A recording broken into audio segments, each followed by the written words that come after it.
Let's start the topic introduction to law. Proceed करने से पहले ऑडिबल है सबको clearly? Yes sir. Yes sir. Okay, so अब इस टॉपिक के अंदर हम एग्जैक्टली पढ़ रहे हैं कि लॉ आया कहाँ से, डिराइव कहाँ से हुआ, लॉ कैसे बनता है। तो ये सारा प्रोसीजर ऐसे इंट्रोडक्शन में गिवन है। तो अब देखो यहाँ पे क्या गिवन है कि लॉ का जो मीनिंग होता है, nature and meaning, it is described by various jurist. तो सबने अलग अलग दिया है। There is no unanimity of opinion कि लॉ कहाँ से आया, किसी को भी नहीं पता। यूनैनिमस ओपिनियन नहीं है, सब लोग अलग अलग बातें बोलते हैं, राइट। तो अब क्योंकि ये लैक ऑफ यूनैनिमिटी है, तो हम कुछ ऐसा बेसिक कुछ ऐसा प्रिंसिपल सेट नहीं कर सकते कि लॉ कहाँ से डिराइव हुआ। It's basically based on assumptions and अलग अलग लोग अलग अलग चीजें फॉलो करते हैं कि लॉ कहाँ से आया। तो अभी यहाँ पे किस किस ने ऐसे थ्योरीज दिए, तो देखो लॉ कहाँ से आया उसके ऊपर ऐसे 5 थ्योरीज है। Natural theory, positivistic theory, historical, sociological and realistic theory. तो अभी एग्जाम में है ना, इस टॉपिक में एमसीक्यू व्यू पॉइंट से तुमको ऐसे क्वेश्चन पूछेंगे, तो तुमको ये ध्यान रखना है, मतलब मैं जो जो वर्ड्स तुमको कनेक्ट करा रहा हूँ वो एकदम माइंड में सेट करना। तो सबसे पहला है नेचुरल स्कूल। तो ये नेचुरल स्कूल क्या बोलता है कि लॉ किसी ने बनाया नहीं, वो अपने आप ही मिला है। It is creation of God, भगवान ने बनाया हुआ है। समझ में आया पॉइंट क्या? ये क्या बोलते हैं नेचुरल स्कूल। दिस ये रूल के फॉलोअर्स कौन थे? Romans were the followers. Clear? Romans were the follower. And यहाँ पे डिफाइन किया कि लॉ एग्जैक्टली होता क्या है, द आर्ट और science of what is equitable and good, क्या सबके लिए सही है, उसको हम लॉ बोलते हैं। देन ये सिसरो ने डिफाइन किया है, it is highest reason implanted in nature. कोई भी काम कर हम क्यों करते हैं, तो highest reason implanted in nature, इसको हम लॉ बोलते हैं। देन क्या सही है क्या गलत है, उसके लिए जो स्टैंडर्ड सेट कर देते हैं, ये सही होगा ये गलत होगा, उसको लॉ बोला जाता है। ये जस्टिनियन का है। तो अंडर रोमन्स जो नेचुरल स्कूल है, ये जस्टिस को सबसे इंपॉर्टेंट देता था। मतलब सिंपली अगर हम कोई डिसीजन लेते हैं तो वहां पे हम ऐसा सोचते हैं कि ये काम करना सही होगा या गलत होगा। तो ये जो सही और गलत का डिफरेंस है, इसको लॉ बोला जाता है। तो जस्टिस सबके साथ में सही होना चाहिए, सबको इक्वल ट्रीट करेंगे। तो वो सबसे मेन प्रोपेगेंडा है किसका? नेचुरल स्कूल का, राइट। और अपना हिंदू का व्यू क्या है? The law is command of God. Clear? मतलब हमें अपने आप ही अपनी विरासत में लॉ मिला है, भगवान ने कुछ लॉ बनाया हुआ है। तो जैसे हमारे हिंदू लॉ में क्या बोलते हैं, गीता में जो लिखा हुआ है वो हमारा धर्म है और वो ही भगवान के हिसाब से हम फॉलो करते हैं, तो वहीं से लॉ बने हुए हैं। So law is a part of धर्म। क्लियर? धर्म जो हम बोलते हैं उसके ऊपर डिपेंडेंट है। सो जस्टिस अल्टीमेटली धर्म क्या है? जस्टिस है। तो हिंदू कंसेप्ट ऑफ लॉ पे भी जस्टिस को ही फोकस किया है। सो अब यहाँ पे नेचुरल स्कूल के आगे लिख लो कि यहाँ पे नेचुरल स्कूल कौन सी थ्योरी को बोलता है? It is justice. कौन फॉलो करते थे? रोमन्स फॉलो करते हैं, इंडियंस फॉलो करते हैं। तो what is just and what is unjust, क्या सही है क्या गलत है, उसके बीच का differentiation, highest reason implanted in nature, इसको हम लॉ बोलते हैं। समझ में आएगा पॉइंट क्या है? तो ये तुम्हारा नेचुरल स्कूल हुआ।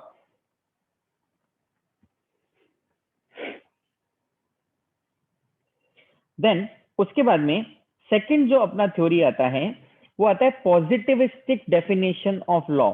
तो पॉजिटिविस्टिक डेफिनेशन क्या बोलता है कि लॉ कौन बनाता है? एक पर्सन जो पॉलिटिकली सुपीरियर होता है।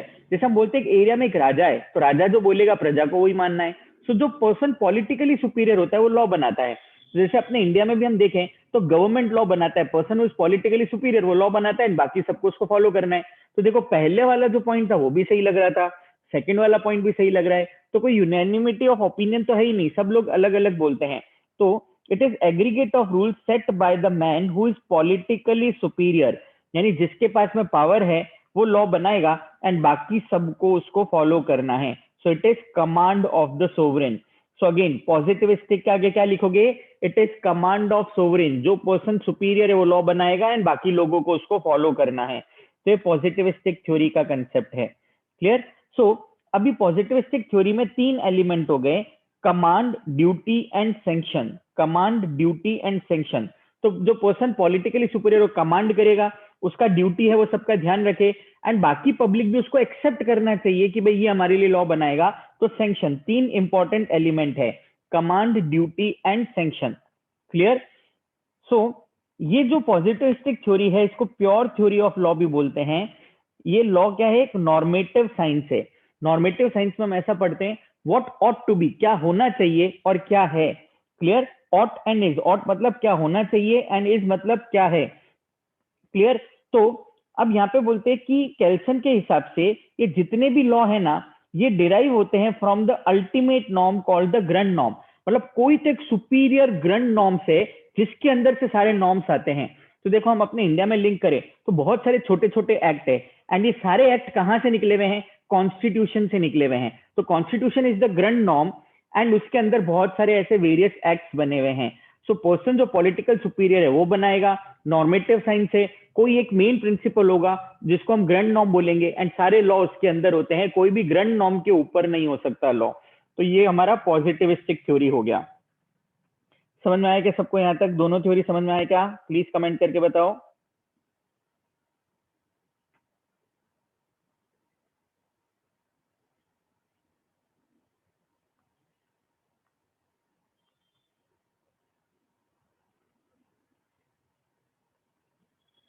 Okay, now historical definition of law. Historically law कहाँ से आया? So law is a matter of unconscious and organic growth. तो ये बोलते हैं law is found not made, किसी ने बनाया नहीं है, वो अपने आप ही मिला है एंड चलता आ रहा है। And it is not universal in nature. हर जगह का लॉ सेम नहीं होता। हम जैसे अलग अलग एरिया में जाते हैं, वहां पे लैंग्वेज चेंज हो जाती है, लोग चेंज हो जाते हैं, मतलब लैंग्वेज एंड उनका रहने सहने का तरीका चेंज हो जाता है। तो like language, it varies with people and age. अलग अलग लोगों के और अलग अलग एज के हिसाब से लॉ डिफरेंट होता है।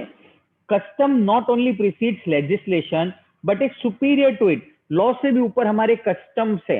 यानी अब जैसे लॉ कुछ बना दे कि जैसे किसी भी पर्सन की डेथ होगी तो उसको जलाएंगे नहीं, तो बट हिंदू लॉ के हिसाब से तो जलाते हैं। तो जो हमारा कस्टम है वो सुपीरियर है, लॉ कभी भी कस्टम के ऊपर नहीं जा सकता है।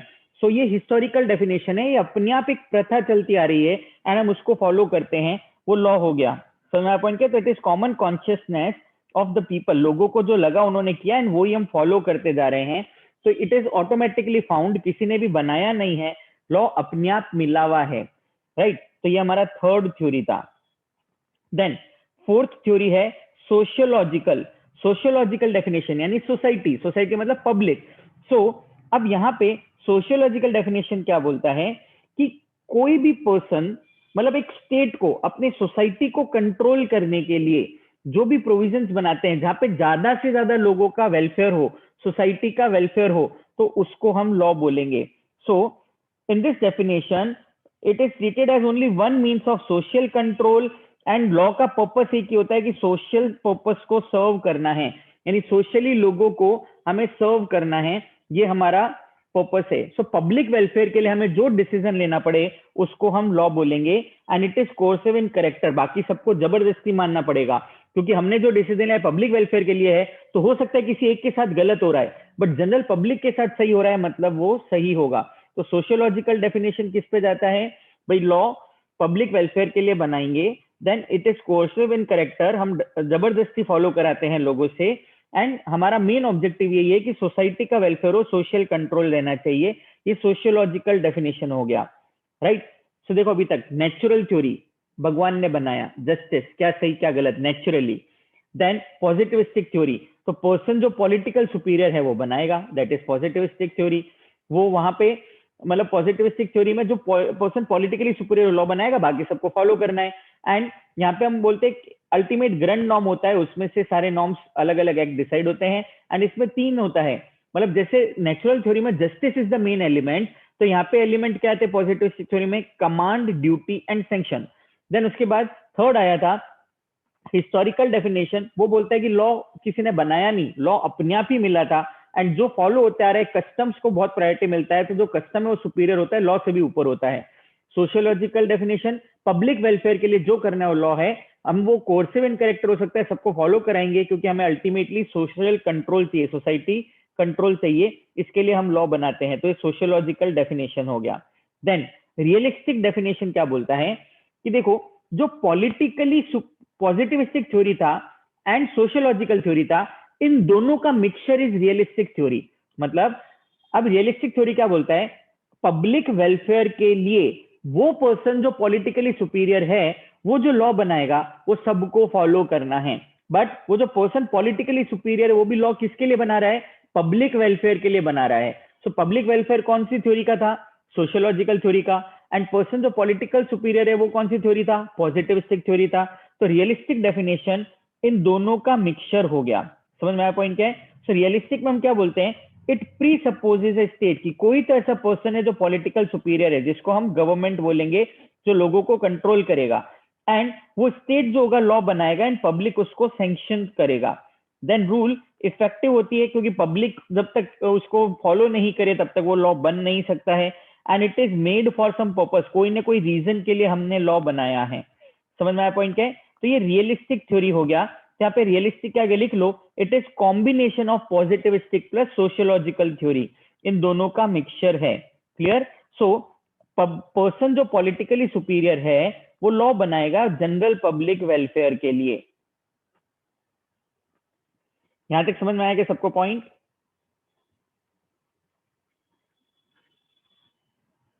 Yes sir. अब जैसे लॉ एक होता है मैंडेटरी लॉ जो सबको फॉलो करना है, एक होता है जैसे टैक्सेस है सबको पे करने हैं।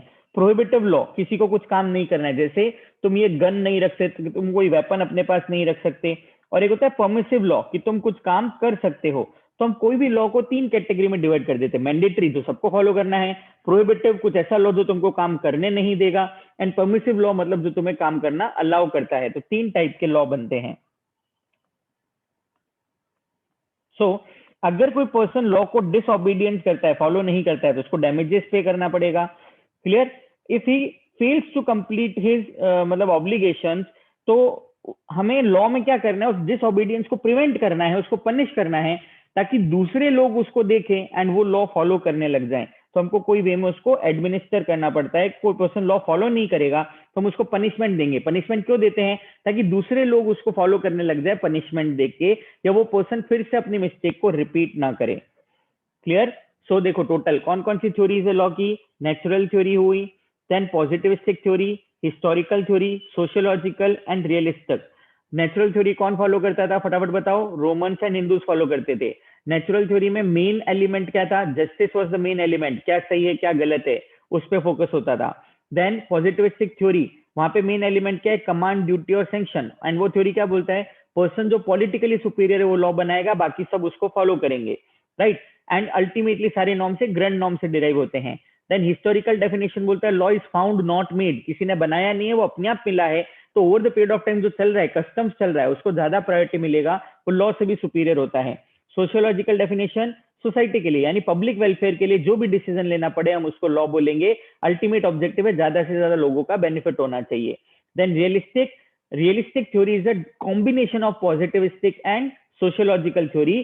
तो यानी पर्सन जो पॉलिटिकल सुपीरियर है वो पब्लिक वेलफेयर के लिए जो लॉ बनाएगा उसको हम लॉ बोलते हैं, पब्लिक वेलफेयर के लिए जो डिसीजंस लेता है उसको लॉ बोलते हैं। So person who is politically superior will make law for the welfare of general public. So public welfare सबसे इंपॉर्टेंट है।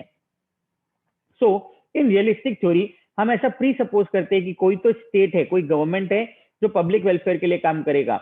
देन अगर कोई पर्सन फॉलो नहीं कर रहा है, डिसऑबे कर रहा है, तो लॉ का काम है कि उससे लॉ फॉलो करवाएं, और अगर नहीं फॉलो करता है तो उसको पनिशमेंट दे, ताकि वो पर्सन फिर से रिपीट नहीं करे एंड दूसरे भी उसको देख के लॉ फॉलो करें। तो ये हमारा मेन ऑब्जेक्टिव हो जाता है। यहां तक पूरा क्लियर है।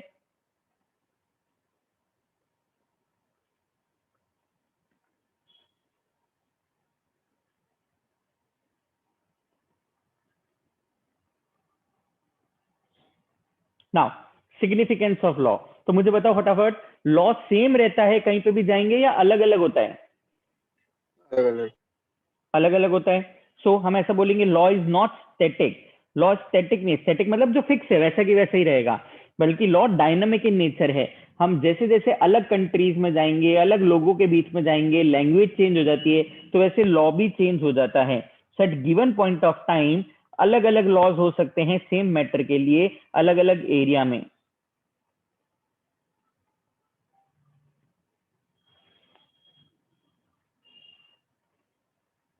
क्लियर। सो अल्टीमेटली वो justice was the main element, but वो justice has been replaced by social justice. Public welfare के लिए जो सही करना है उसके लिए हम लॉ बनाते हैं। Socio economic justice main element, main reason हो गया अभी लॉ बनाने का, that is significance of law.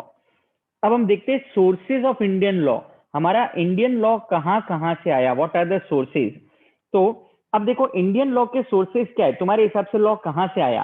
तो हम ऐसा बोलते हैं हमारा हिंदू लॉ है, देन मुस्लिम लॉ है, यानी जो रिलीजियस लॉ है हमारे वेदास है, कुरान है, वहां पे जो लिखा हुआ है उसको हम फॉलो करते हैं। सो हिंदूज के लिए Vedas is the primary source of law and Muslims के लिए कुरान रहता है। क्लियर। तो ऐसा माना जाता है कि it is revealed bye God, भगवान ने ही बताया है, सो दैट्स व्हाई हम उसको ब्लाइंडली आंख बंद करके फॉलो करते हैं, right. So it originates from God, ऐसा एक हिंदू थ्योरी का वो है। सो जो हम देख रहे हैं कि सोर्सेज ऑफ इंडियन लॉ, तो एक हो गया प्रिंसिपल या फिर प्राइमरी सोर्स ऑफ लॉ, सबसे फर्स्ट कहां से आया, और secondary sources of law. Primary and secondary sources of law दो पार्ट में डिवाइड होते हैं। तो देखो हेडिंग ध्यान रखना, प्राइमरी सोर्स ऑफ लॉ में क्या क्या आता है, कस्टम आता है, जुडिशियल डिसीजंस आते हैं, स्टैट्यूट्स है, लेजिस्लेशन आता है, या फिर पर्सनल लॉ आता है। यह है प्राइमरी या principal sources of law. Then secondary sources of law के अंदर क्या आता है, तो एग्जाम में एक क्वेश्चन तो इस हेडिंग में से ही हो जाएगा। क्लियर। अब सेकेंडरी सोर्स ऑफ लॉ देखो यहाँ पे गिवन है आगे, सेकेंडरी सोर्स ऑफ लॉ में आता है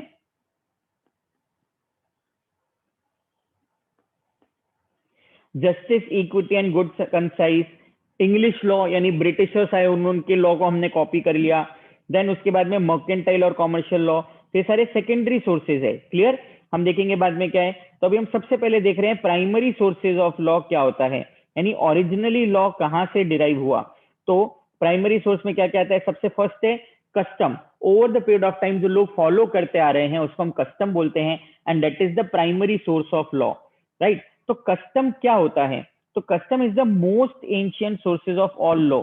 कोई भी लॉ होगा हमेशा कस्टम से डिराइव होता है। तो अभी जैसे सपोजिंग हम लॉ बनाते हैं कि रात को लाउड स्पीकर नहीं चलाएंगे, रीजन क्योंकि रात को लोग सोते हैं। तो ऐसा क्यों है कि रात को लोग सोते हैं, क्यों ऐसा टाइम है कि रात को ही लोग सोएंगे दिन में काम करेंगे, कोई बताएगा मेरे को ऐसा।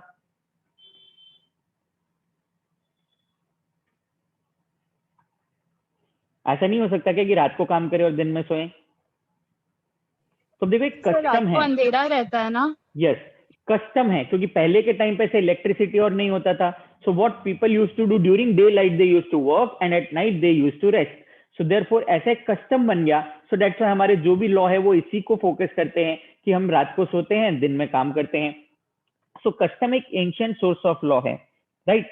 सो अ study of ancient law shows that in primitive society, एकदम पुराने जमाने की बात कर रहे हैं, the lives of people were regulated by customs, कि जो लोग फॉलो कर रहे हैं लोग उसी को देख के फॉलो करेंगे। कस्टम सबसे इंपॉर्टेंट रोल प्ले करता था, राइट। तो अपने हिंदू लॉ में कस्टम बहुत इंपॉर्टेंट रोल प्ले करता है, एंड कस्टम से ही सब चीज बनी हुई है। हर चीज में देखो, जैसे हम बोलते हैं हिंदू मैरिज एक्ट बना, हिंदू मैरिज एक्ट, तो हिंदू मैरिज पे लॉ बना। तो मैरिज कैसे होगा, हम बोलेंगे अग्नि के जैसे 7 फेरे लेते हैं वो हमारा तरीका होता है। तो ऐसा क्यों है, क्योंकि वो हमारा कस्टम है और उसी के हिसाब से लॉ बना हुआ है, राइट। एक पर्सन की जैसे डेथ हो गई तो उसका प्रॉपर्टी उसके लीगल एज को, मतलब उसके जो भी बच्चे हैं उनमें डिवाइड होगा। तो मुस्लिम्स का अलग लॉ है, हिंदू का अलग लॉ है, तो अकॉर्डिंगली उस हिसाब से हम फॉलो करेंगे। तो जो कस्टम चल रहा है हम उसी को फॉलो करते हैं, राइट। तो most of the law given in Smritis, जैसे हिंदूज के लिए एक ऐसा कम्युनिटी रहता है, स्मृतिज रहते हैं, राइट। तो वो रिकमेंड करते हैं कस्टम्स को हमें फॉलो करना है, एंड हिंदू लॉ में कस्टम बहुत इंपॉर्टेंट रोल प्ले करता है। बट जब हम मुस्लिम लॉ की बात करें तो वहां पे कस्टम का बहुत इंफीरियर प्लेस है, क्योंकि मुस्लिम के हिसाब से लॉ कैसे है, उनका जैसे जो प्रीस्ट था, प्रॉफिट जिसका नाम था, उसने जो बोला वो लॉ है उनके लिए। तो वहां पे कस्टम क्या होते हैं उससे मतलब नहीं है, बट उन्होंने जो बोला, प्रॉफिट ने जो बोला, हम उसको ब्लाइंडली फॉलो करेंगे। सो कस्टम, जो भी प्रॉफिट ने बोला उसको फॉलो करना है, कस्टम का कोई रोल नहीं है। पुराना क्या हो रहा है हमें उससे मतलब नहीं, प्रॉफिट ने भी बोल दिया हम उसको फॉलो करेंगे। सो मुस्लिम्स में मतलब ऐसा हम बोलेंगे कस्टम्स इंपॉर्टेंट रोल प्ले नहीं करता है। तो जैसे मुस्लिम में भी अलग अलग कम्युनिटीज होती है, सुन्नी, शियाज, तो इन सब के अलग अलग ऐसे थॉट प्रोसेस है। तो अकॉर्डिंगली जो उनका मतलब कस्टम्स चल रहा है वो उस हिसाब से फॉलो करते हैं, राइट। तो अब हम देख रहे हैं कस्टम्स को हम क्लासिफाई कैसे करते हैं, कस्टम को हम क्लासिफाई कैसे करेंगे। सो देखोगे, जैसे मैं बोल रहा हूं कि मैंने वर्ड यूज किया कस्टम, तो अब कस्टम एक होता है custom with sanction, custom with sanction, और एक होता है कस्टम विदाउट सैंक्शन। जैसे देखो, एक ऐसा कस्टम है, हम ऐसा बोलते हैं ना, ट्यूसडे को नॉनवेज नहीं खाना चाहिए, राइट। तो ऐसा क्यों है? क्या तुम आज की डेट पे इसको मानते हो क्या कि ऐसा होता है, ट्यूसडे को नॉनवेज नहीं खाना चाहिए? क्यों है ऐसा? मतलब जनरल पब्लिक उस कस्टम के साथ में नहीं खड़ा, क्योंकि हमें उसका कोई लॉजिक ही नहीं पता। तो therefore this is custom without sanction, public इसको सैंक्शन नहीं करता, मानता नहीं है। और कस्टम विद सैंक्शन मतलब वो बहुत सारे लोग उसको अडॉप्ट करते हैं, फॉलो करते हैं, गवर्नमेंट भी उसको रिकॉग्नाइज करता है, तो हम उसको कस्टम विद सैंक्शन बोलते हैं, राइट। सो हमने सबसे पहला क्लासिफिकेशन क्या देखा, कस्टम क्या होता है, with sanction and without sanction. Custom without sanction मतलब ये वो कस्टम है जो नॉन ऑब्लिगेटरी है, and it is because of pressure of someone हम फॉलो करते हैं, अदरवाइज हम उस बात में बिलीव नहीं करते। पब्लिक प्रेशर है, हम उसके कारण उसको फॉलो करते हैं, अदरवाइज हम उसमें बिलीव नहीं करते। मतलब अब जैसे सिंपली तुम्हारे मम्मी पापा प्रेशर डालेंगे कि भाई तुम ऐसा काम मत करो, तुम्हें उसके पीछे कोई रीजन नहीं पता, तुम उनको क्वेश्चन पूछोगे तो भी वो नहीं बता रहे, बट तुम फॉलो करो क्योंकि उन्होंने ऐसा बोला है। तो this is basically a custom without sanction. ऐसे बहुत सारे अपने कस्टम्स होते हैं, जैसे थर्सडे को साबुन नहीं लगानी चाहिए, नाखून नहीं काटना चाहिए, ट्यूसडे को नॉनवेज नहीं काटना चाहिए, नॉनवेज नहीं खाने चाहिए। तो मतलब ये ऐसे कुछ ऐसे कस्टम्स है जिनका मतलब कुछ ऐसा लॉजिक नहीं है, हम किसी से रीजन पूछे तो वो बता भी नहीं पाता, बट सिंपली अरे भैया ऐसे हमको भी ऐसे ही सिखाया था हमारे मम्मी पापा ने, इसके लिए हम उसको फॉलो कर रहे हैं। हम फोर्सिबली फॉलो कर रहे हैं, बट सैंक्शन नहीं है, हमारा कुछ ऐसा विलिंगनेस नहीं है उसके पीछे, उसको कस्टम विदाउट सैंक्शन बोलते हैं। सबको समझ में आया क्या कस्टम विदाउट सैंक्शन क्या है? एक एक पॉइंट पे मैं पूछूंगा, समझ में आया तो ही मैं आगे प्रोसीड करूंगा, टेक्निकल है इसके लिए। कस्टम विदाउट सैंक्शन सबको समझ में आया क्या? Yes, sir. Yes sir. तो कस्टम विदाउट सैंक्शन में क्या होता है कि हम पब्लिक प्रेशर के कारण उसको फॉलो करते हैं, बट इंटरनली हम उसको फॉलो नहीं करना चाहते। ऐसा हो गया कस्टम विदाउट सैंक्शन। अब हम नेक्स्ट देख रहे हैं कस्टम विद सैंक्शन क्या होता है। तो अभी कस्टम विद सैंक्शन को फर्दर हम डिवाइड करते हैं टू क्लास में, एक होता है लीगल और एक होता है कन्वेंशनल। यानी कस्टम विद सैंक्शन जो है उसको हम फिर से दो पार्ट में डिवाइड कर रहे हैं। Custom with sanction is again divided into two part, एक हो गया लीगल और एक हो गया conventional. Legal and conventional. Legal मतलब क्या? वो एक ऐसा कस्टम है जिसको लॉ भी रिकॉग्नाइज करता है। देन कन्वेंशनल कस्टम, ये एक ऐसा कस्टम है जिसको लॉ रिकॉग्नाइज नहीं करता, बट लोग उसको मानते हैं। जैसे तुम में से किसी को ऐसा पता है क्या, साउथ में जैसे तमिलनाडु और साइड में इस पर भी एक रिसेंटली मूवी भी बनी है जो ऑस्कर के लिए नॉमिनेट हुआ है, जल्लीकट्टू एक ऐसा उनका फेस्टिवल होता है जिसमें क्या होता है, लोगों के पीछे बुल दौड़ाते हैं, बुल अगर उनके ऊपर से निकला तो मतलब अच्छा माना जाता है। तो मतलब साउथ के सब लोग उसको फॉलो करते हैं, सैंक्शन है लोगों का, बट क्या उस पर लीगल सैंक्शन है क्या कोई? क्या गवर्नमेंट रिकॉग्नाइज करता है, लॉ रिकॉग्नाइज करता है? नहीं। सो लीगल सैंक्शन मतलब जो गवर्नमेंट रिकॉग्नाइज करता है उसके ऊपर लॉ भी बना हुआ है, तो वो लीगल सैंक्शन हो गया। एंड कन्वेंशनल मतलब पीपल फॉलो करते हैं बट उसको मतलब लीगल सैंक्शन नहीं मिला हुआ, लॉ उसको वैलिड नहीं मानता। समझ में आएगा पॉइंट क्या है? लीगल एंड कन्वेंशनल समझ में आएगा क्या है? Yes sir. सो जो कस्टम हैविंग सैंक्शन है वो दो पार्ट में है, लीगल है और कन्वेंशनल है, राइट। अब मैं सबसे पहले क्या कर रहा हूं, हम सबसे पहले कन्वेंशनल देख रहे हैं। कन्वेंशनल मतलब क्या? एक ऐसा कस्टम है जो यूजेस से डिटरमाइन हुआ है, these are binding due to agreement between parties, but इसका कोई लीगल ऑथोरिटी नहीं है, यानी लॉ उसको वैलिड नहीं मानता। समझ में आया क्या पॉइंट क्या है? ये कन्वेंशनल कस्टम हो गया। ये जो लॉ ऑफ लैंड है उधर के लोग है वही फॉलो करते हैं, सब जगह फॉलो भी नहीं होता, बट वो थोड़ा सा एक रीजनेबल कस्टम होना चाहिए। क्लियर? तो ये ऐसा कन्वेंशनल कस्टम हो गया। अब हम देख रहे हैं legal custom. Conventional custom clear है, लीगल कस्टम मतलब जो लॉ भी सैंक्शन कर रहे हैं। तो अब ये लीगल कस्टम में क्या क्या आता है? तो these are binding rule of law, law भी उसको रिकॉग्नाइज करता है, it is a part of law of land. तो लीगल कस्टम को फिर से हम डिवाइड करते हैं दो पार्ट में, एक हो गया लोकल कस्टम और एक हो गया general custom, local custom and general custom.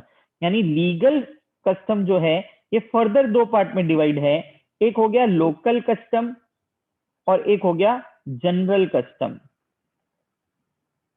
Local custom and general custom.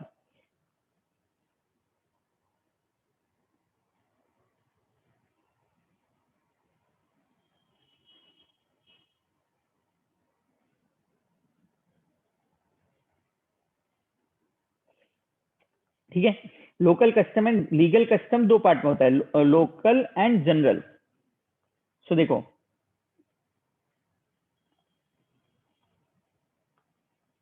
Legal custom को हम दो पार्ट में ले जा रहे हैं, local and general custom. Local custom मतलब which prevails in some definite locality and constitute a source of law for that place only, उस पर्टिकुलर एरिया के लिए होता है।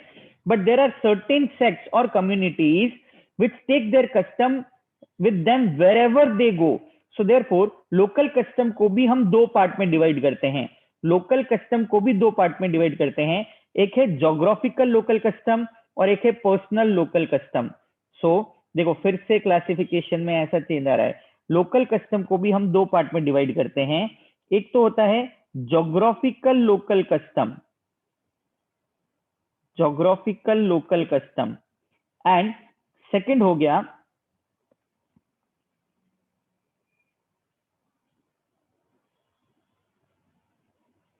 Personal local custom. Second one is personal local custom. अब देखो हम समझते हैं लाइन से क्या है। जैसे समझो हम ऐसा बोलते हैं कि अपने महाराष्ट्र में ऐसा रूल है, हम गणपति के टाइम पे घर पे गणपति लाते हैं और मतलब लाइक 10 दिन रखने के बाद में उनका विसर्जन करते हैं। मुझे बताओ क्या पूरे इंडिया में ये फॉलो होता है या पर्टिकुलर एक लोकेलिटी में ही फॉलो होता है? पूरे इंडिया में होता है, खाली महाराष्ट्र में होता है या एक दो स्टेट में होता है? बताओ मेरे को।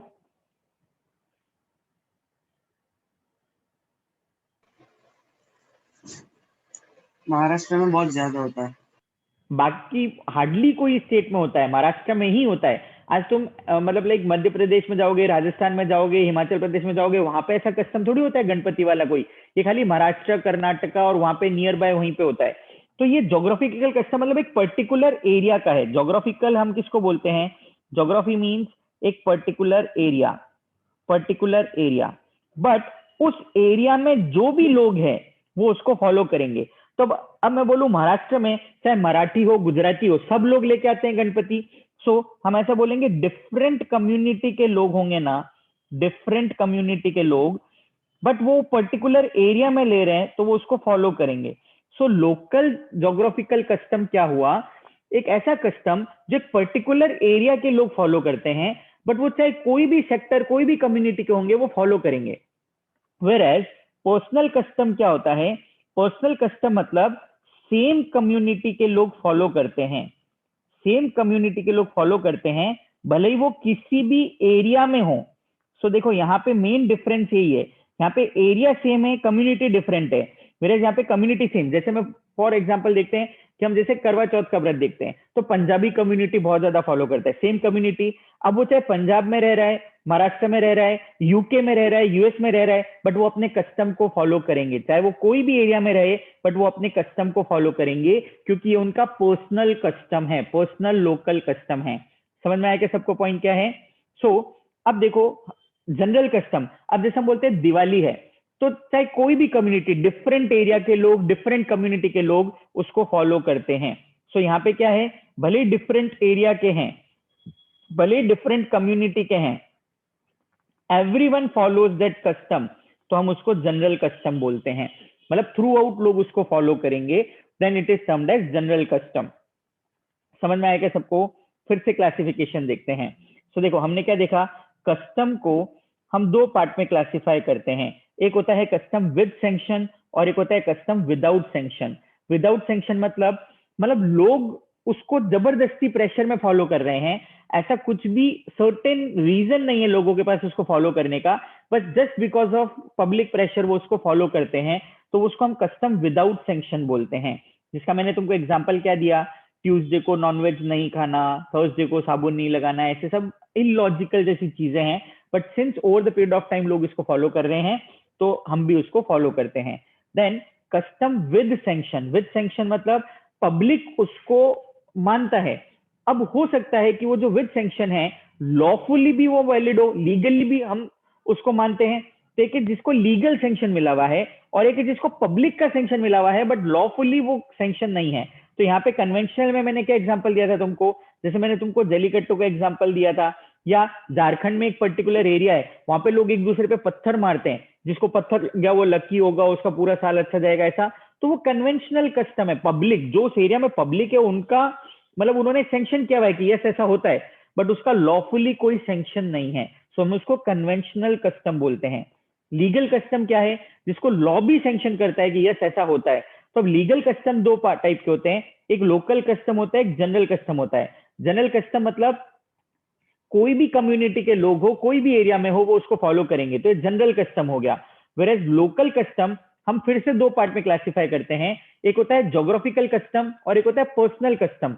जोग्राफिकल मतलब एक पर्टिकुलर एरिया के लोग फॉलो करेंगे, अब चाहे वो लोग कोई भी कम्युनिटी के हो बट वो उस कस्टम को फॉलो करते हैं। एंड पर्सनल कस्टम मतलब सेम कम्युनिटी के लोग फॉलो करते हैं, चाहे वो कोई भी एरिया में हो बट वो उस कस्टम को फॉलो करते हैं। सबको समझ में आया क्या ये पार्ट? Yes, sir. पक्का? Yes, sir. इस चार्ट को अच्छे से नोट डाउन करोगे, रिवीजन के लिए बहुत काम आएगा तुमको।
हो गया सबका नोट?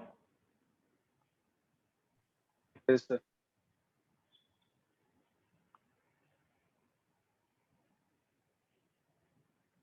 क्लियर है? नाउ अब एक कस्टम वैलिड कब होता है? अगेन एग्जाम का इंपॉर्टेंट क्वेश्चन है, what are the requisites of a valid custom? तो सबसे पहला पॉइंट है इममेमोरियल और एंटिक्विटी, मतलब कब से चला आ रहा है हमें पता नहीं। जैसे समझो हमें कुछ ऐसा कस्टम पता लगा जो 2 साल पहले चालू हुआ, 4 साल पहले हुआ, उसको कस्टम नहीं बोलते।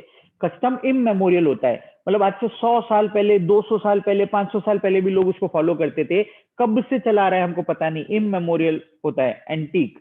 देन सर्टेनिटी, मतलब आज मैं जाके 4 लोगों से पूछूं, चारों अलग अलग सेंटेंस बोलते हैं, तो मुझे क्या पता कस्टम क्या है।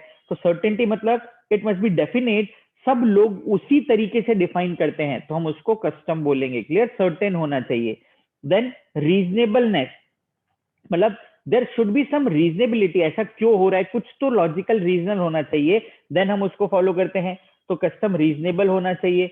देन कंपल्सरी ऑब्जर्वेंस, यानी आज जैसे अगर हमें उस पर लॉ बनाना है कस्टम पे, तो हम लोगों ने बोला वो ब्लाइंडली उस पर लॉ नहीं बना देंगे, हम उसको ऑब्जर्व करके देखेंगे, 1 साल 2 साल देखेंगे क्या लोग सच में उसी को ही फॉलो करते हैं क्या, तो उसमें कंपल्सरी ऑब्जर्वेंस होता है, देन हम उसको एक वैलिड कस्टम बोलते हैं। देन जो कस्टम होगा वो लॉ के कंफर्मिटी में होना चाहिए एंड पब्लिक मॉरलिटी पे बेस्ड होना चाहिए। मतलब समझो एक ऐसा कस्टम जहां पे हम जैसे हम बोलते हैं ना, कस्टम होता था बलि चढ़ाते हैं, तो अभी वो लॉ के अगेंस्ट में हो गया एंड इमोरल हो गया कि किसी लिविंग बीइंग को ऐसे ही कैसे मार देते हैं, तो वो कस्टम फिर वैलिड नहीं मानते, वो इनवैलिड कस्टम हो गया। Right? So it must be in conformity with law and public morality. Then unanimity of opinion, उस कस्टम के लिए सब लोग सेम चीज ही बोलते हैं, यूनैनिमिटी ऑफ ओपिनियन है। पीसेबल एंजॉयमेंट, मतलब आपका कस्टम ऐसा नहीं होना चाहिए जो किसी दूसरे को नुकसान पहुंचाए, सब लोग अपने अपने कस्टम्स को पीसफुली एंजॉय करें, तो ऐसा पीसेबल एंजॉयमेंट होना चाहिए एंड कंसिस्टेंसी होना चाहिए। मतलब एवरी ईयर चेंज नहीं होना चाहिए कि कभी ये कस्टम होगा अपने हिसाब से मोल्ड कर ले लोग, वैसा नहीं होना चाहिए। It must be consistent enough, right. So ये टोटल सारे ऐसे पॉइंट आए कस्टम के लिए क्या रिक्विजिट्स है। सो हमने जो नेक्स्ट पार्ट देखा ये क्या है, what are the requisites of a valid custom. Requisites of valid custom, खाली हेडिंग भी याद रखोगे तो चलेगा, अंदर का याद रखने की जरूरत नहीं। एग्जाम में तो खाली ऐसे ही क्वेश्चन आएगा ना कि क्या क्या मतलब वैलिड रिक्विजिट्स है, रिक्विजिट्स क्या है वैलिड कस्टम के और कौन से नहीं है। सो देखो अब यहाँ पे तुमको क्या ध्यान रखना है, हम ऐसे याद रखेंगे C4 पूरी, C4 पूरी, ये सारे हमारे रिक्विजिट्स ऑफ वैलिड कस्टम हैं। सो देखो क्या है, सी से हमारे पास में 4 चीजें आएगी, सी से हमारे पास में 4 चीजें आएगी। पहला देखो क्या क्या होना चाहिए कस्टम के अंदर। सो कस्टम कंसिस्टेंट होना चाहिए, कस्टम में कंपल्सरी ऑब्जर्वेंस होना चाहिए,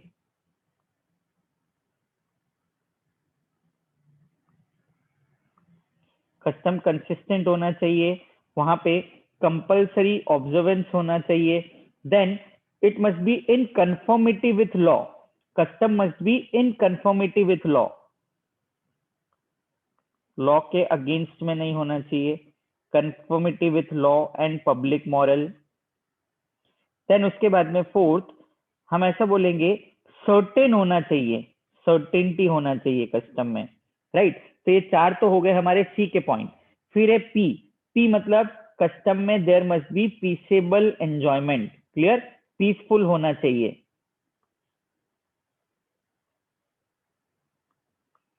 पीसेबल एंजॉयमेंट।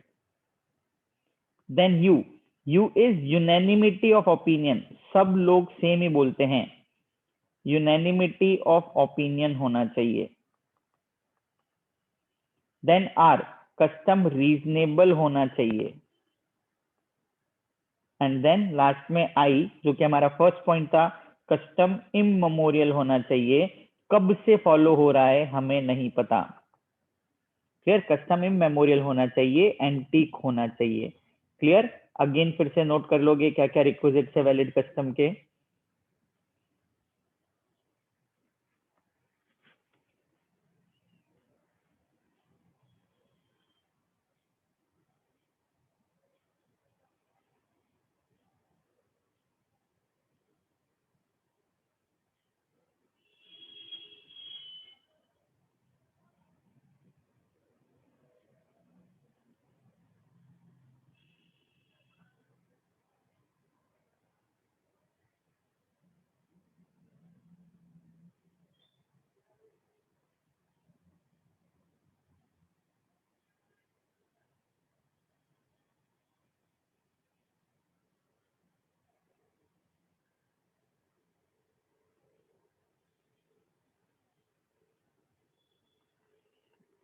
किया सबने नोट?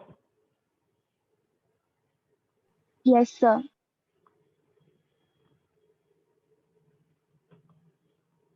ना अब उसके बाद में second primary source of law, clear, primary principal source of law में यह है जुडिशियल प्रेसिडेंट, जुडिशियल डिसीजंस और जुडिशियल प्रेसिडेंट।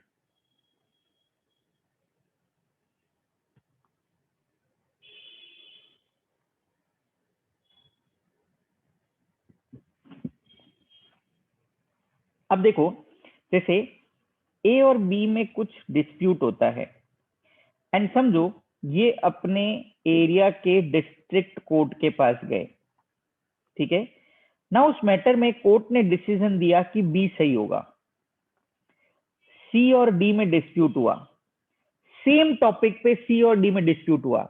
अब ये कोर्ट में गए, कोर्ट ने बोला सी सही है, यानी एक बार बोला सेकंड पार्टी सही है, दूसरी बार बोला फर्स्ट पार्टी सही है। तो अभी हमें पता ही नहीं लग रहा कि फॉलो क्या करना है। अगर जज खुद ही अलग अलग डिसीजन दे रहा है तो फिर सर्टेन कैसे होगा हमें क्या फॉलो करना है, लॉ क्या होगा। सो ये कंफ्यूजन क्रिएट कर रहा है। सो देयरफॉर यहाँ पे हमारा एक कंसेप्ट आता है, इसको हम बोलते हैं judicial precedent, judicial president, president मतलब जो पहले हुआ है। तो जुडिशियल प्रेसिडेंट क्या बोलता है कि अ court is bound by its own decision, court is bound by its own decision, यानी जो डिसीजन कोर्ट ने पहले दिया है कोर्ट को वो ही डिसीजन फॉलो करना है, कोर्ट नया डिसीजन नहीं दे सकता। अ court is bound by its own decision. समझ में आया क्या पॉइंट क्या है? सो अगर समझो सेम मैटर है तो सेम मैटर में कोर्ट ने एक बार डिसाइड कर दिया ऐसा होगा, तो फिर कभी भी वैसा मैटर आएगा कोर्ट उसी को फॉलो करेगा, कोर्ट वही डिसीजन देगा, कोर्ट अपने डिसीजन को चेंज नहीं कर सकता। इसको हम जुडिशियल प्रेसिडेंट बोलते हैं। समझ में आया क्या पॉइंट क्या है? कोर्ट ने जो पहले डिसीजन दिया है वो उसको फॉलो करना है। बट ये कब एप्लीकेबल है? ये कोर्ट पे खुद पे एप्लीकेबल है। सपोजिंग अगर मैं ऐसा बोलता हूं कोई दूसरा डिस्ट्रिक्ट कोर्ट आ गया, कोई दूसरा डिस्ट्रिक्ट कोर्ट आ गया, अदर डिस्ट्रिक्ट का कोर्ट, एंड वहां पे समझो ऐसा डिस्प्यूट गया कि दो पार्टीज में डिस्प्यूट था, सब्जेक्ट मैटर सेम, जो इन केस का मैटर था वही मैटर यहाँ पे था, बट यहाँ पे कोर्ट ने बोला ये सही होगा, तो क्या इस कोर्ट का डिसीजन मानना जरूरी है या ये अपना डिसीजन दे सकता है? तो देखो जुडिशियल प्रेसिडेंट में court is bound by its own decision, खुद के डिसीजन पे बाउंड है, तो मैं दूसरे कोर्ट के डिसीजन पे बाउंड नहीं हूं, ये कोर्ट अपना डिसीजन दे सकता है। बट समझो इस कोर्ट में अगर फिर से मैटर आया तो अब कोर्ट को अपने डिसीजन को ही फॉलो करना है, कोर्ट कोई नया डिसीजन नहीं दे सकता। समझ में आ रहा है क्या पॉइंट क्या है? एक कोर्ट को अपने डिसीजन को फॉलो करना है, court is bound by its own decision, इसको हम जुडिशियल प्रेसिडेंट बोलते हैं, राइट? बट समझो ये दोनों डिस्ट्रिक्ट कोर्ट थे, अब ये मैटर समझो हाई कोर्ट में चला गया, तो हाई कोर्ट अभी डिस्ट्रिक्ट कोर्ट के सुपीरियर कोर्ट हो गया, हाई कोर्ट डिस्ट्रिक्ट कोर्ट के सुपीरियर कोर्ट हो गया। सो मैं ऐसा बोलता हूं कि एक स्टेट में बहुत सारे डिस्ट्रिक्ट कोर्ट हो सकते हैं, बहुत सारे डिस्ट्रिक्ट कोर्ट हो सकते हैं, बट हाई कोर्ट तो एक ही रहेगा। सो अब देखो कंडीशन क्या है, ये जो डिस्ट्रिक्ट कोर्ट है, ये जो डिस्ट्रिक्ट कोर्ट है, इसको अपना डिसीजन फॉलो करना है, इसको अपना फॉलो करना है, इसको अपना फॉलो करना है, ये जुडिशियल प्रेसिडेंट हो गया। बट अगर उस मैटर पे एक बार हाई कोर्ट ने डिसीजन दे दिया, तो जैसे यहाँ पे ए और बी में था, इन्होंने बोला था बी है, राइट? सी और डी में था तो कोर्ट को डी को ही बोलना है। यहाँ पे ई और एफ में इसने बोल दिया कि ई सही है, राइट? तो अगर दूसरा मैटर आएगा जी और एच का, तो इसको जी को ही सही बोलना पड़ेगा, कोर्ट को अपने डिसीजन को फॉलो करना है। बट सपोजिंग एक बार मैटर हाई कोर्ट के पास चला गया एंड हाई कोर्ट ने बोल दिया कि ऐसे मैटर में बी सही है, तो इन दैट सिनेरियो अब जितने भी डिस्ट्रिक्ट कोर्ट है आज के बाद वो उसी को सही बोलेंगे, वो फर्स्ट पार्टी को सही नहीं बोल सकते, उनको सेकंड पार्टी को ही सही बोलना पड़ेगा, उसी हिसाब से डिसीजन रहेगा। सो जो एक बार हाई कोर्ट ने डिसीजन दे दिया वो सारे लोअर कोर्ट्स पे बाइंडिंग होगा। क्लियर? जो एक बार हाई कोर्ट ने डिसीजन दे दिया it is binding on all the lower court, वो सारे लोअर कोर्ट्स पे बाइंडिंग होगा। इस कंसेप्ट को हम टेक्निकल टर्म में रेशियो डिसिडेंडी बोलते हैं। रेशियो डिसिडेंडी का मतलब क्या होता है? A lower court is bound by the decision of upper court. Clear? Upper court के डिसीजन को फॉलो करना जरूरी है लोअर कोर्ट को। क्लियर? नाउ अब समझो, जैसे मैं बात करता हूं कि समझो महाराष्ट्र था, ठीक है? अब महाराष्ट्र का हाई कोर्ट था एंड महाराष्ट्र के वेरियस डिसीजन थे डिस्ट्रिक्ट कोर्ट के, तो डिस्ट्रिक्ट कोर्ट को खुद का डिसीजन फॉलो करना है, बट एक बार हाई कोर्ट ने डिसीजन दे दिया तो वही फॉलो होगा। बट सपोजिंग अभी गुजरात के अंदर कोई डिस्ट्रिक्ट में वो केस चला गया, तो ये जो हाई कोर्ट का डिसीजन है क्या इसको भी फॉलो करना है क्या? देखो हमने पढ़ा था ना, लॉ एरिया वाइज चेंज हो जाता है, सो दैट्स व्हाई यहाँ पे डिस्ट्रिक्ट कोर्ट इस हाई कोर्ट के डिसीजन पे बाउंड नहीं है, ये अपना डिसीजन दे सकता है। तो यहाँ के डिस्ट्रिक्ट कोर्ट अलग अलग डिसीजन दे सकते हैं, बट सपोजिंग यहाँ के हाई कोर्ट ने कोई डिसीजन दे दिया तो ये हाई कोर्ट का डिसीजन इस हाई कोर्ट के जैसा सेम होना चाहिए, अलग हो सकता है, ये अलग एरिया का कोर्ट है, तो इसका डिसीजन वेरी कर सकता है। तो जो इसने डिसीजन दिया सारे डिस्ट्रिक्ट कोर्ट को वही डिसीजन फॉलो करना पड़ेगा। सो हम ऐसा बोल रहे हैं कि कोर्ट अलग अलग डिसीजन दे सकते हैं, बट उस एरिया में जो कोर्ट ने डिसीजन दिया उसको वही डिसीजन फॉलो करना है, उसके बाद वो चेंज नहीं हो सकता। समझ में आया पॉइंट क्या है? सो अभी तक हमने दो कंसेप्ट पढ़े, judicial precedent, a court is bound by its own decision, court is bound by its own decision. Clear है? रेशियो डिसिडेंडी, एक बार अपर कोर्ट का डिसीजन आया then it is binding on all the courts. Upper court का decision आया, it is binding on all the courts. समझ में आएगा पॉइंट? ये दोनों कंसेप्ट क्लियर हुए क्या? Yes sir. ना ध्यान से देखो, अभी महाराष्ट्र हाई कोर्ट ने डिसीजन दिया, गुजरात हाई कोर्ट ने डिसीजन दिया, देन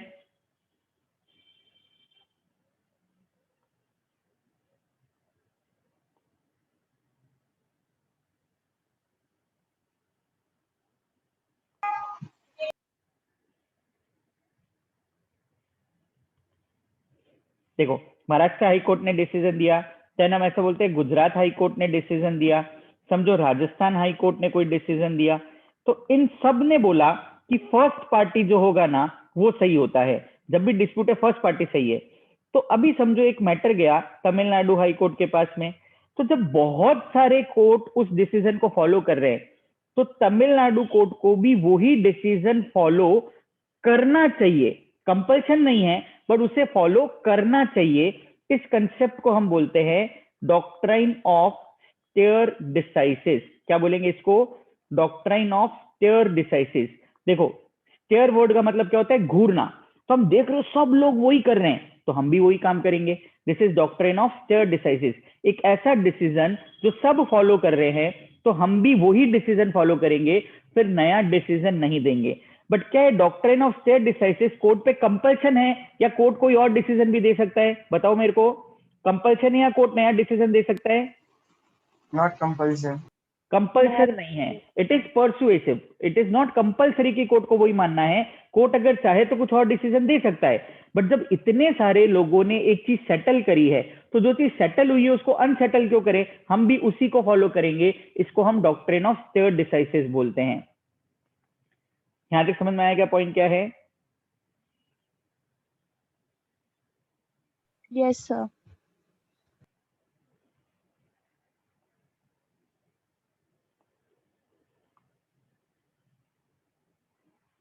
नाउ अभी समझो ये इतने सारे हाई कोर्ट थे और वहां पे सुप्रीम कोर्ट कोई डिसीजन दे देता है, तो आज के बाद इंडिया में कोई भी कोर्ट हो, डिस्ट्रिक्ट कोर्ट हो, हाई कोर्ट हो, कोई भी हो, उसको सुप्रीम कोर्ट के डिसीजन को मानना पड़ेगा क्योंकि वो एकदम हाईएस्ट अथॉरिटी वाले कोर्ट ने डिसीजन दे दिया।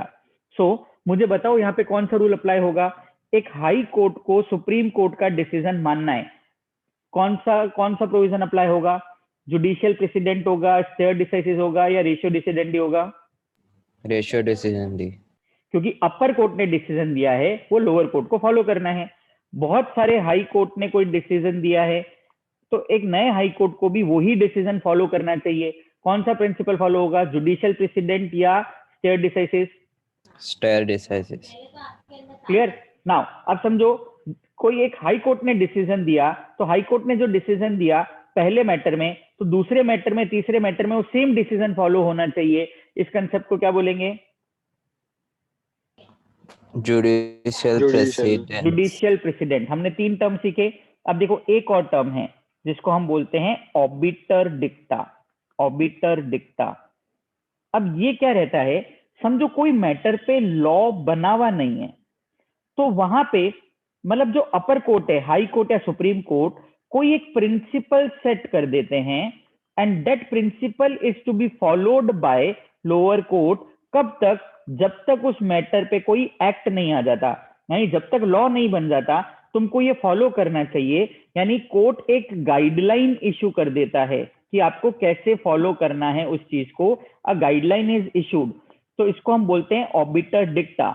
यानी सुप्रीम कोर्ट ने जो बोला वो हम फॉलो करेंगे। सुप्रीम कोर्ट डिक्टेट कर रहा है, उसने जो बोला वो लॉ होगा जब तक कि उस पर गवर्नमेंट लॉ नहीं बना देता।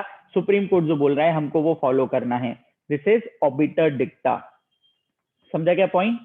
सो हमने 4 टर्म सीखी, judicial precedent, ratio decidendi, stare decisis and obiter डिक्टा।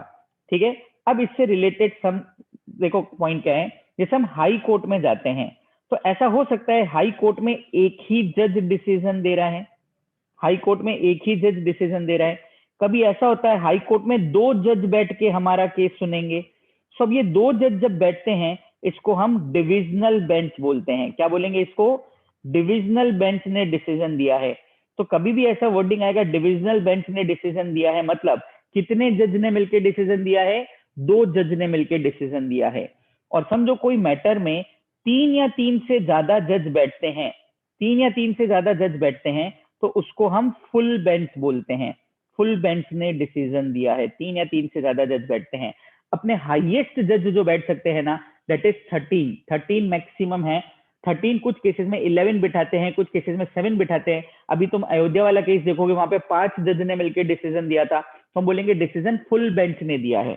समझ में आया पॉइंट क्या है? तो अब लॉजिकली बताना, हाई कोर्ट के सिंगल जज ने डिसीजन दिया और हाई कोर्ट की डिविजनल बेंच ने डिसीजन दिया, कौन सा डिसीजन प्रिवेल करेगा? Divisional bench. Divisional. ऑब्वियस है, हाई कोर्ट के डिविजनल बेंच ने डिसीजन दिया और फुल बेंच ने डिसीजन दिया, कौन सा डिसीजन प्रिवेल करेगा? Full bench. क्लियर? एकदम लॉजिक सेट है, बट ये वर्डिंग ध्यान रखना, 2 जज बैठते हैं मतलब डिविजनल बेंच, 3 या 3 से ज्यादा है तो उसको फुल बेंच बोलते हैं। एग्जाम में एमसीक्यू पूछ सकते हैं इस पे बेस्ड। सो अब जो हम देख रहे हैं वो है जुडिशियल प्रेसिडेंट। सो देखो पूरा हमने कंसेप्ट समझ लिया। अब यहाँ पे देखते हैं, अब जो कोर्ट का डिसीजन आया है वो भी एक सोर्स ऑफ लॉ बन जाता है, क्योंकि गवर्नमेंट जब लॉ बनाएगा तो वो देखेगा over the period of time court ने क्या डिसीजन दिया है, गवर्नमेंट उसको देख के लॉ बना देता है।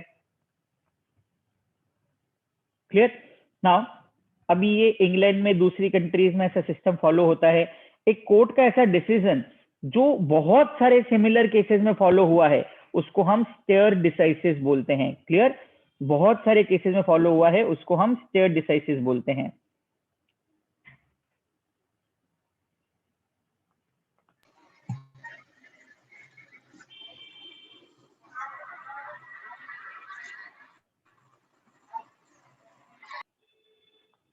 नाउ अब देखो, अभी decisions of high court and subordinate court, तो decision of high court are binding on all the subordinate court. High court का डिसीजन एक पर्सुएसिव नेचर का होगा, सारे लोअर कोर्ट पे बाइंडिंग होगा।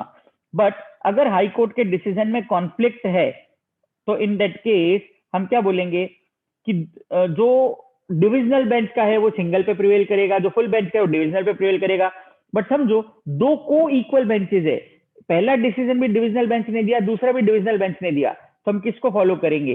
तो जो डिसीजन बाद में आया है वो प्रिवेल करेगा, क्योंकि वो रिसेंट डिसीजन है और अभी के सिनेरियो के हिसाब से है और टाइम के हिसाब से लॉ चेंज हो जाता है, तो जो रिसेंट डिसीजन होगा वो प्रिवेल करेगा।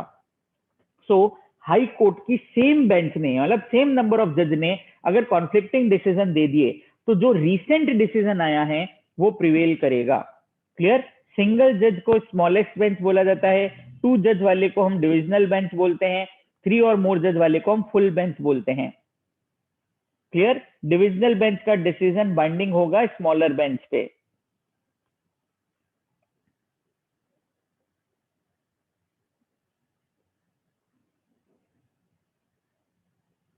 फिर डिविजनल बेंच का डिसीजन सिंगल पे वैलिड होगा, सेम वे फुल बेंच का डिसीजन डिविजनल पे वैलिड होगा। बट एक हाई कोर्ट का डिसीजन क्या दूसरे हाई कोर्ट पे बाइंडिंग होता है क्या? तो देखो, decision of one high court is not binding on other high court. याद है ना, पढ़ा था एरिया वाइज कोर्ट अलग अलग हो गया, कोर्ट को खुद का डिसीजन फॉलो करना है बट दूसरे कोर्ट का डिसीजन फॉलो नहीं करना। बट हाउएवर एक बार अपर कोर्ट ने डिसीजन दे दिया तो फिर वो सबको फॉलो करना है। तो सुप्रीम कोर्ट हाईएस्ट कोर्ट है, तो उसने कोई डिसीजन दे दिया तो सारे लोअर कोर्ट पे वो बाइंडिंग हो जाएगा एंड सबको वही डिसीजन फॉलो करना पड़ेगा। बट सपोजिंग सुप्रीम उस मैटर पे लॉ नहीं था एंड सुप्रीम कोर्ट ने ऐसा लिख दिया कि लॉ डिक्लेयर्ड, यानी सुप्रीम कोर्ट लॉ डिक्लेयर कर रहा है, तो इसको हम ऑबिटर डिक्टा बोलते हैं। तो जब तक गवर्नमेंट उस पर लॉ नहीं बनाएगा तब तक उसको एज अ लॉ फॉलो होगा। समझ में आया पॉइंट क्या है? अपने इंडिया में ऐसे बोले क्या सुप्रीम कोर्ट हाईएस्ट कोर्ट है, तो जहां जहां पे भी ऑल कोर्ट्स आ रहा है तो वो सुप्रीम कोर्ट को छोड़ के दूसरे कोर्ट की बात करे, क्योंकि सुप्रीम कोर्ट तो हाईएस्ट कोर्ट हो गया। अ supreme court is not bound by its own decision. ध्यान रखना, जुडिशियल प्रेसिडेंट सुप्रीम कोर्ट पे अप्लाई नहीं होता है। अ supreme court is not bound by its own decision, वो अपने डिसीजन को चेंज कर सकता है, पुराने डिसीजन से डिपार्टेड डिसीजन दे सकता है। समझ में आ रहा है क्या पॉइंट क्या है? समझा क्या अभी तक क्या पढ़ा? Yes, sir. Yes sir. So अब देखो प्रेसिडेंट्स क्या क्या टाइप के होते हैं, काइंड्स ऑफ प्रेसिडेंट। देखो एक होता है डिक्लेरेटरी या ओरिजिनल प्रेसिडेंट, एक ऐसा मैटर जो कोर्ट में फर्स्ट टाइम आया है, आज से पहले कभी उस मैटर पे डिसीजन नहीं हुआ हुआ। तो मैं क्या बोलूं, पहले कोई केस आया ही नहीं, तो वो जो केस है वो ओरिजिनल प्रेसिडेंट हो गया, एंड अब वो आज के बाद एग्जाम्पल हो गया, आज के बाद जो सेम मैटर के केस आएंगे उसमें वो डिसीजन फॉलो होगा, तो उसको हम ओरिजिनल प्रेसिडेंट बोलते हैं। जो फर्स्ट टाइम डिसीजन आया वो ओरिजिनल प्रेसिडेंट है। देन परसुएसिव प्रेसिडेंट, हम बोलते हैं ना किसी को परसुएड करना, तो परसुएसिव मतलब आपको एक करना चाहिए बट कंपल्शन नहीं है, it must be followed but it is not compulsory, आप चाहो तो चेंज कर सकते हो। हम परसुएसिव, हम आपको फोर्स कर रहे हैं आप ये फॉलो करो, बट कंपल्शन नहीं है। बट देखो नेक्स्ट है एब्सोल्युटली ऑथोरिटेटिव, आपको फॉलो करना ही पड़ेगा, आपके पास कोई ऑप्शन नहीं है। जैसे हम बोलते हैं हाई कोर्ट ने डिसीजन दिया, तो डिस्ट्रिक्ट कोर्ट को फॉलो करना ही पड़ेगा। हाई कोर्ट ने डिसीजन दिया तो डिस्ट्रिक्ट कोर्ट को फॉलो करना ही पड़ेगा। जो हम बोल रहे थे ना lower court is bound bye decisions of upper court, वो कौन सी कैटेगरी में जाएगा, absolutely authoritative.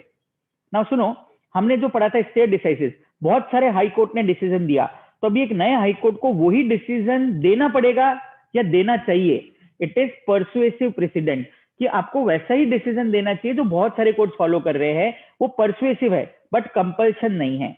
Now conditionally authoritative, conditionally authoritative मतलब क्या होता है, अगर ऐसा हुआ तो आपको ये फॉलो करना पड़ेगा, अगर ये कंडीशन फुलफिल नहीं होता तो आपको फॉलो करने की जरूरत नहीं है।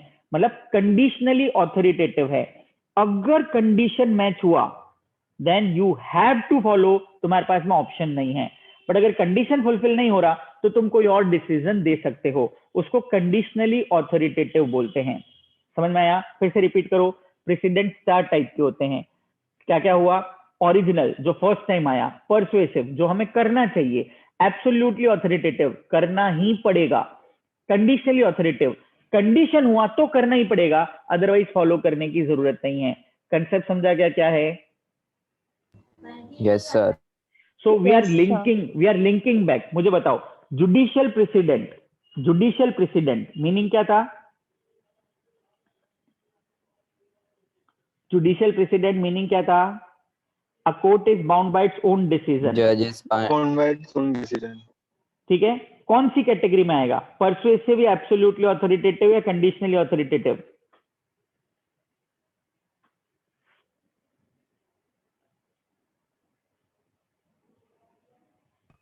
Absolutely authoritative president.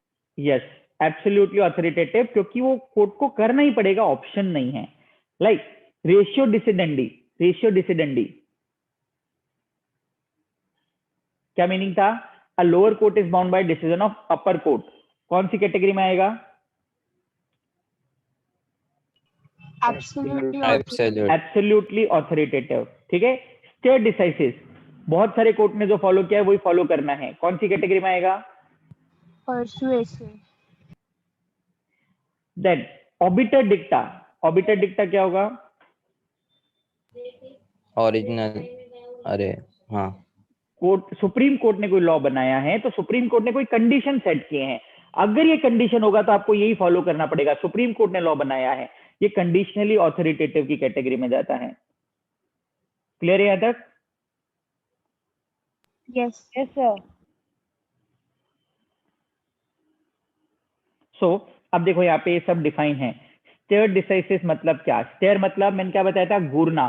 तो एक ऐसा डिसीजन जो बहुत सारे कोर्ट दे रहे हैं वो ही दो, तो थिंग विच इज डिसाइडेड उसको अनसेटल मत करो, जो बहुत सारे लोगों ने फॉलो किया है आपको भी वो ही फॉलो करना चाहिए। बट कंपल्शन है या परसुएसिव है, तो यहाँ पे आगे लिख लोगे it is persuasive precedent, persuasive precedent की कैटेगरी में जाएगा। Ratio decidendi, underlying principle of a judicial decision which is only authoritative, आपको फॉलो करना ही पड़ेगा, रेशियो डिसिडेंडी रहता है। क्लियर? सो कोई भी डिसीजन में से हम एक्सट्रैक्ट कर लेते हैं, उसका मेन पार्ट क्या है, आगे की कोई भी डिसीजन आएंगे उसमें हमको वही फॉलो करना पड़ेगा, सारे सबऑर्डिनेट कोर्ट्स को वो फॉलो करना पड़ेगा। So this is basically termed as ratio decidendi. Then obiter dicta, हम ऐसा बोलते हैं Latin expression said by the way, तो कोर्ट, सुप्रीम कोर्ट कोई एक लॉ डिक्लेयर कर देता है, ऐसा कब होगा? जब बहुत सारे जुडिशियल अटरेंसेज है, अलग अलग कोर्ट अलग अलग डिसीजन दे रहे हैं, तो लोगों में अनसर्टेनिटी हो जा रहा है, तो वहां पे सुप्रीम कोर्ट वहां पे क्या करेगा, कुछ एक लॉ डिक्लेयर कर देगा कि भाई आपको यही करना है। एंड ये ऑबिटर डिक्टा कब तक अप्लाई होगा? ऑबिटर डिक्टा कब तक अप्लाई होगा? जब तक गवर्नमेंट उस पर कोई नया लॉ जब नहीं तक बना देता। Act clear? सो जब तक कोई एक्ट नहीं बन जाता, गवर्नमेंट लॉ नहीं बना देता, वहां तक ये फॉलो होगा।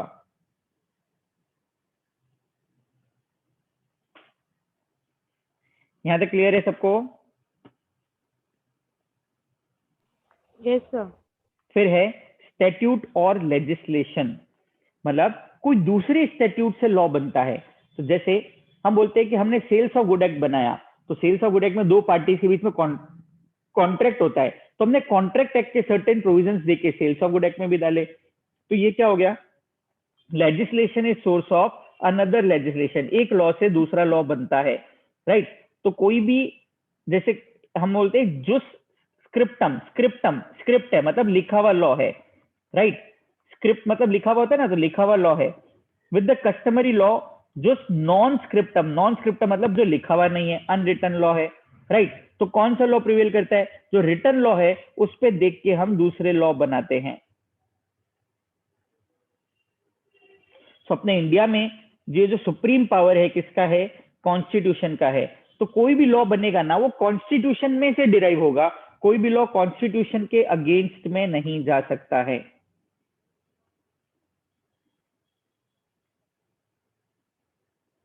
क्लियर है क्या यहां तक पॉइंट?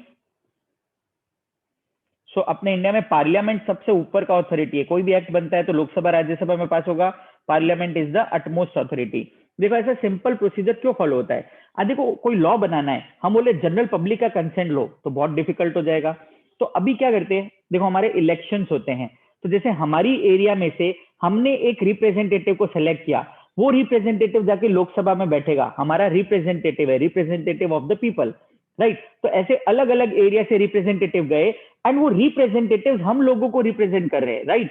तो उन लोगों ने, अगर सब लोगों ने मेजोरिटी में मिलकर कोई लॉ सैंक्शन कर दिया तो हम पे भी वो लॉ बाइंडिंग हो जाएगा। समझ में आया पॉइंट क्या है? तो ऐसा सिस्टम होता है। कैसे फंक्शन करता है? इतने सारे लोगों का कंसेंट लेना डिफिकल्ट होता है, तो अब एक एरिया में समझो 10 लाख लोग है, 10 लाख लोगों ने मिलकर अपना एक मिनिस्टर सेलेक्ट कर दिया, वो मिनिस्टर जाके लोकसभा में बैठ रहा है। अब लोकसभा में समझो ऐसे 544 सीट है, अलग अलग लोगों मतलब एरिया से लोग आके रिप्रेजेंटेटिव बैठे हैं। अब हम लॉ बनाने के लिए लोकसभा में पास करते हैं, तो वहां पे जो लोग बैठे हैं वहां से 2/3 मेजोरिटी अप्रूव कर देता है, तो हम ऐसा बोलेंगे उस पर लॉ बन जाएगा। समझ में आया क्या पॉइंट क्या है? तो ये पूरा तरीका फॉलो होता है, ये रिप्रेजेंटेशन का तरीका है। देन उसके बाद पर्सनल लॉ। पर्सनल लॉ क्या होता है? हमारा खुद का रिलीजियस लॉ। तो हिंदूज हिंदू लॉ को फॉलो करेंगे, मुस्लिम्स मुस्लिम लॉ को फॉलो करेंगे। तो अपने हिंदूज में जो कम्युनिटी होती है, जैसे हम बोलते हैं ना ऐसे जैनीज होते हैं वैसे होते हैं, तो ये तो बहुत बाद की कम्युनिटी है। मेन कम्युनिटी होती है, एक होता है श्रुति, एक होता है स्मृति। तो श्रुति जो होता है वो 4 वेदास को फॉलो करता है, हमारे जो 4 वेद होते हैं, ऋग्वेद, यजुर्वेद, ये जो वेद होते हैं ना, इसको फॉलो करते हैं। एंड स्मृतिज जो होते हैं, तो ये क्या करते हैं? एंशियंट टाइम में ऋषिज और ने जो कुछ लिखा है, जैसे कि हम ऐसा बोलते हैं रामायण लिखा, महाभारत लिखा, तो उन सबको फॉलो करते हैं। क्लियर? सो मनु, यज्ञवल्क और देन नरादा, ये स्मृतिज के हैं।